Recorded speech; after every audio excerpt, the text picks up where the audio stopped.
Kolonialisme Belanda. Sejak dahulu, bangsa-bangsa di dunia tertarik untuk menguasai Indonesia, terutama bangsa-bangsa Barat. Hal itu disebabkan oleh letak Indonesia yang sangat strategis dan kekayaan alam yang berlimpah-limpah. Di samping tanah yang sangat subur, Indonesia juga mempunyai kandungan alam yang banyak seperti minyak, emas, dan tembaga. Di antara bangsa-bangsa Barat yang datang di Indonesia, Belanda lah yang paling bernafsu menguasai Indonesia. Untuk melaksanakan tekadnya itu, Belanda mendirikan VOC. Oleh karena itu, mereka tidak menghiraukan kemajuan Indonesia. Setelah 1 abad malang melintang di Indonesia, pada tahun 1799, VOC dibubarkan. Adapun sebab-sebabnya jatuhnya VOC antara lain karena korupsi yang merajalela di kalangan para pegawainya dan VOC banyak menanggung hutang. Hutang tersebut akibat peperangan yang dilakukan baik dengan rakyat Indonesia maupun dengan Inggris dalam perebutan kekuasaan di bidang perdagangan. Selain itu, terjadi kemerosatan moral di kalangan para pegawai akibat sistem keuangan yang dinilai kurang transparan. Keserakan VOC membuat penguasaan lokal tidak bersungguh-sungguh membantu VOC dalam perdagangan. Akibatnya, rempah-rempah yang diperoleh VOC tidak seperti yang diharapkan. Penyebab terakhir adalah tidak jalannya perpleksi Leverentian atau penyerahan paksa dan Prengerstelsel atau aturan periangan karena korupsi dan biaya pengeluaran yang terlalu besar. Perpleksi Leverentian mewajibkan penduduk menyerahkan hasil bumi berupa lada, kayu, kapas, beras, nila, dan gula kepada VOC dengan tarif yang ditentukan VOC. Prengerstelsel mewajibkan rakyat menanam kopi, lalu menyerahkan kepada VOC dengan tarif yang ditentukan VOC. Setelah VOC bubar, Indonesia diserahkan kepada pemerintah Belanda. Pegawai-pegawai VOC juga menjadi pegawai pemerintah Belanda. Utang VOC juga menjadi tanggungan negeri Belanda. Dengan demikian, sejak tanggal 1 Januari 1800, Indonesia dijajah langsung oleh negeri Belanda. Sejak saat itu, Indonesia disebut Hindia Belanda dan sejak saat itu, di Indonesia berlangsung masa kolonialisme. Masa politik kolonial liberal 1800-1811. Politik kolonial liberal digelar sejak 1 Januari 1800, dijalankan oleh Gubernur Jenderal Van Straten dan Gubernur Jenderal Daendels. Pada tahun 1800, negeri Belanda berada di bawah penjajahan Prancis. Prancis di bawah Napoleon berhasil merebut Belanda sehingga secara tidak langsung Indonesia dijajah Prancis. Oleh Napoleon, Daendels diangkat menjadi panglima perang, kemudian negeri Belanda diubah menjadi kerajaan lagi. Rajanya Louis Napoleon, adik Napoleon Bonaparte, yang bercita-cita menguasai seluruh Eropa dengan memimpin keluarganya sendiri. Perang Prancis-Inggris membahayakan Indonesia karena Inggris berusaha merebut daerah-daerah VOC. Louis Napoleon mengirim Daendels sebagai gubernur jenderal ke Indonesia. Tugas utama Daendels di Indonesia adalah mempertahankan Pulau Jawa dari serangan Inggris. Tugas lainnya adalah memperbaiki nasib rakyat selaras dengan cita-cita revolusi Prancis.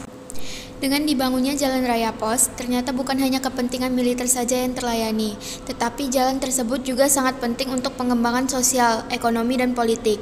Ini berarti bahwa jalan tersebut tidak hanya berperan dalam bidang transportasi, tetapi juga dalam bidang administrasi pemerintahan dan mobilitas sosial. Daendels dikenal memiliki sifat gila hormat, gila kuasa, dan keras kemauannya. Karena sifat-sifatnya itu, ia dijuluki Tuan Besar Bledek atau Tuan Besar Guntur, sehingga mengundang kebencian rakyat dan para pegawainya. Louis Napoleon yang merasa bertanggung jawab atas baik buruknya pemerintahan di Indonesia merasa tersinggung kehormatannya atas sikap Daendels itu. Karena itu pada tahun 1811 ia dipanggil ke Eropa dan diganti oleh Johnson. Setelah dicopot dari jabatannya, ia menjadi ofisir tentara Prancis dan ikut menyerang Rusia pada tahun 1812. Ketika Napoleon jatuh pada tahun 1814, Daendels kembali ke negara Belanda dan diangkat menjadi gubernur di Guinea, Afrika atau Afrika Barat sampai meninggal pada tahun 1818. Masa pemerintahan liberal 1811 sampai 1816. Tidak lama setelah Daendels diganti Johnson, tentara Inggris di bawah pemimpinan Lord Minto menyerang Jawa. Inggris mendapat simpati raja-raja di Jawa sehingga akhir dengan mudah dapat merebut Batavia. Pada tahun 1811 di Pulau Johnson menyerah tanpa syarat kepada Inggris di Tuntang. Sehingga ini berarti bahwa Belanda menyerahkan semua daerah jajahan di Asia Tenggara kepada Inggris. Pulau Jawa diserahkan kepada Thomas Stamford Raffles selaku Wakil Lord Minto di Pulau Jawa dengan pangkat Letnan Gubernur. Untuk melancarkan pemerintahannya, Raffles membagi Pulau Jawa menjadi 16 keresidenan. Tiap keresidenan dibentuk badan pengadilan. Karena ancaman musuh tidak ada, maka tugas utama Raffles adalah memperbaiki nasib rakyat. Dalam rangka memperbaiki nasib rakyat, pajak hasil bumi dan leveransi paksa dihapus diganti pajak tanah. Pajak tanah ditetapkan sebesar 2/5 hasil panen, boleh dibayar dengan hasil bumi atau uang. Di samping itu, Raffles juga menjual tanah gubernemen kepada orang-orang swasta. Raffles juga melarang perdagangan budak dan pendelingskap atau membayar hutang dengan tanah.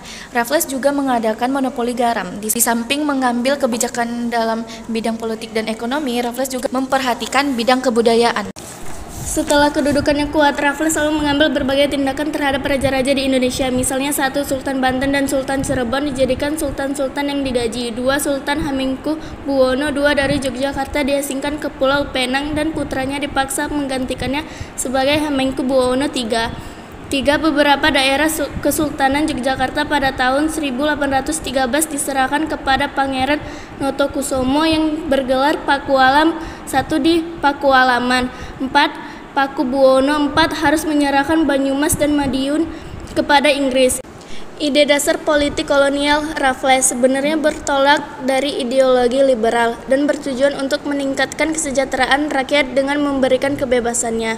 Akibat pelaksanaan politik liberal itu, maka struktur tradisional dan feodal dirombak dan diganti dengan sistem baru yang didasarkan pada prinsip legal rasional. Untuk melaksanakan politiknya, Raffles dihambat oleh unsur feodal yang sangat kuat kedudukannya dan sistem ekonomi yang masih bersifat tertutup sehingga pembayaran pajak belum dapat dilakukan sepenuhnya dengan uang, tetapi natural. Traktat tersebut menyatakan bahwa semua daerah jajahan Belanda yang direbut Inggris dikembalikan kepada Belanda kecuali Kap Koloni dan Sri Lanka. Keputusan itu mengecewakan Raffles. Ia tidak mau menyerahkan Indonesia kepada Belanda karena dipaksa. Maka Raffles mengundurkan diri dan diganti oleh John Vendel. Pada tahun 1816, John Vendel menyerahkan Indonesia kepada Belanda. Masa Komisi Jenderal 1816-1819. Setelah Traktat London I ditandatangani, maka pemerintahan Belanda membentuk suatu komisi yang akan menerima kembali semua jajahannya di Asia Tenggara dari pemerintahan Inggris di Indonesia. Walaupun Raffles selalu menghalangi pengembalian daerah jajahan Belanda itu, namun usaha tersebut hanya bisa menunda waktu penyerahan, karena akhirnya dikembalikan juga. Raffles yang tidak setuju pengembalian daerah jajahan tersebut, terutama Pulau Jawa, maka setelah menyerahkan jabatannya kepada Jansen, ia lalu pergi ke Bangkahulu dan menjadi gubernur di daerah itu.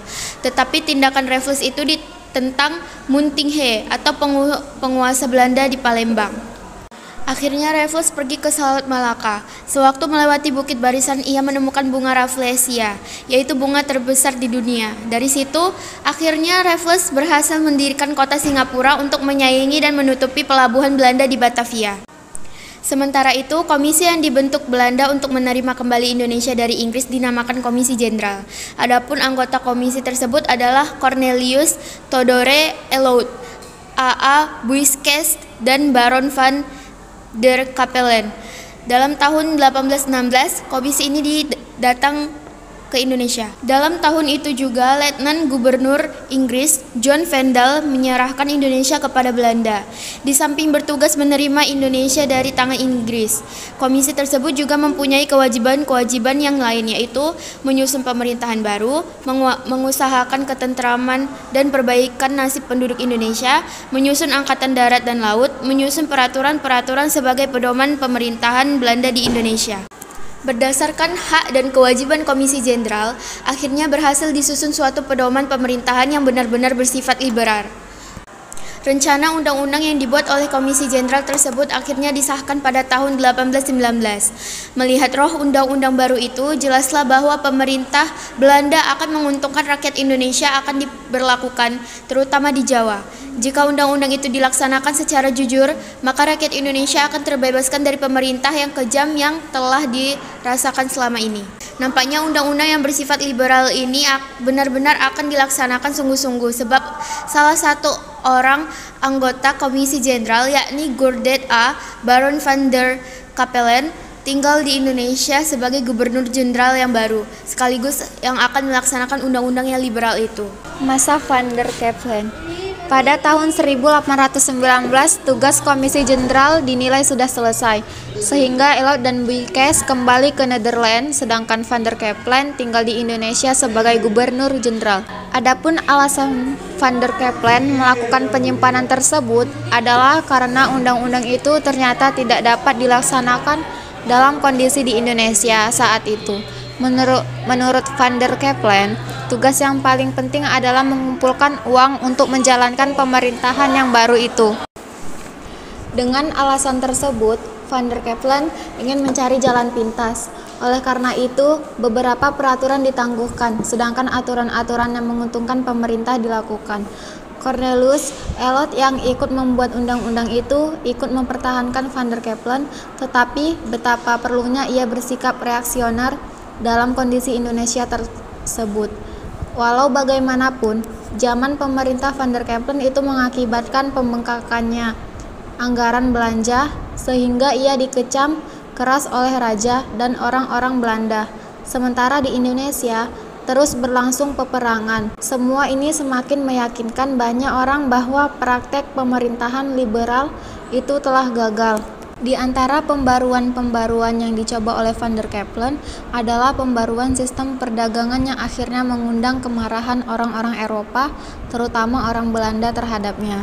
Anggaran belanja negara sesama pemerintah Van der Capellen senantiasa menunjukkan defisit, sehingga negeri Belanda harus menutupnya. Dalam keadaan kesulitan keuangan yang dialami negeri Belanda sendiri pada waktu itu, maka suatu koloni yang tak dapat mencukupi keperluan sendiri adalah sesuatu yang tak ada gunanya. Karenanya keadaan itu dapat dipertahankan lagi, sehingga pada tahun 1825 pemerintah Belanda memanggil Gubernur Jenderal Van der Capellen kembali ke negeri Belanda.